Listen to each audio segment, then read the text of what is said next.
Hey guys, this is Brad from Mount Hope, week 3 of how to study the Bible. Hey, over the last few weeks, Jonathan King has been taking us through 3 words really: context, interpretation, and application. The context was all about setting up the passage, understanding who wrote it and who did they write it to, and what was going on, what events were taking place, all those different things that help set up the passage so that we understand it correctly, so that we don't make it say what we want it to say, but that it actually says what it's supposed to say, what God intended it to say to us. Really incredibly important. And then last week we looked at interpretation, gathering all that information. What is it really truly saying? And then going from that place to application. And what is it saying to me? What does it mean? And I think that's incredibly important because Scripture was not given to us just for information. It wasn't just given to us to make us smarter or to understand more, if that's where it stops.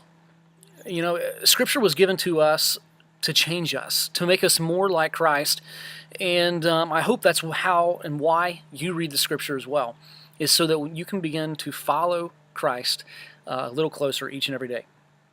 Well, tonight, week 3, how to study the Bible, we looked at 2 Bible study methods which come from Rick Warren's resource, 40 Days in the Word. These methods are extremely simple.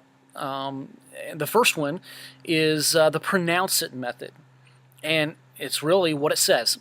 You just take a verse of Scripture and you pronounce each word, over exaggerating or emphasizing one word at a time. So you're probably going to say the verse, well, how many words are in that passage, but as you emphasize each word, then you're going to stop in between and you're going to just jot some notes. What does that word mean to you? What does it speak or say to you?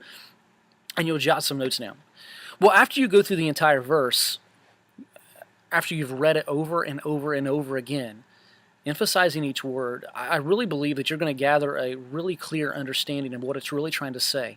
And from your notes, then you can pull together a game plan, an application of what it's really trying to say to you. That's the pronounce it method.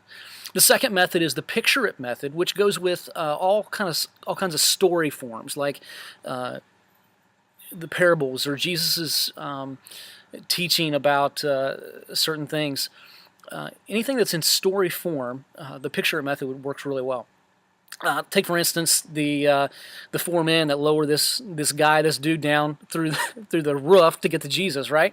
Well, the picture it method is basically you're placing yourself in the position of each character in the story. So maybe you're the guy on the mat. Maybe you're one of the 4 guys taking off the shingles to lower this guy down through the roof, right? Or maybe you're the homeowner. And basically you're going to ask yourself, well, maybe what would I feel? How would I feel if I was this person? Or what if I was this person? Or what would this mean to me if I was the guy laying on the cot that 4 guys were willing to go through this effort, all this work to get me to Jesus? Basically, you're going to ask all these different questions based on the person that you're placing yourself in the story. It really begins to open up Scripture. But again, it's not just for information. If it stops there, it has to lead to transformation. Well, anyway, that's what we looked at tonight. Hopefully you can join us next week, week 4. We're going to take another look at some more Bible study methods. We're going to look at the personalize it and pray it and the paraphrase it method together as well. So next Friday, 6:30, if you want to join us, please do, even if you haven't joined us yet this year. We'd welcome you to come join us here at Mount Hope.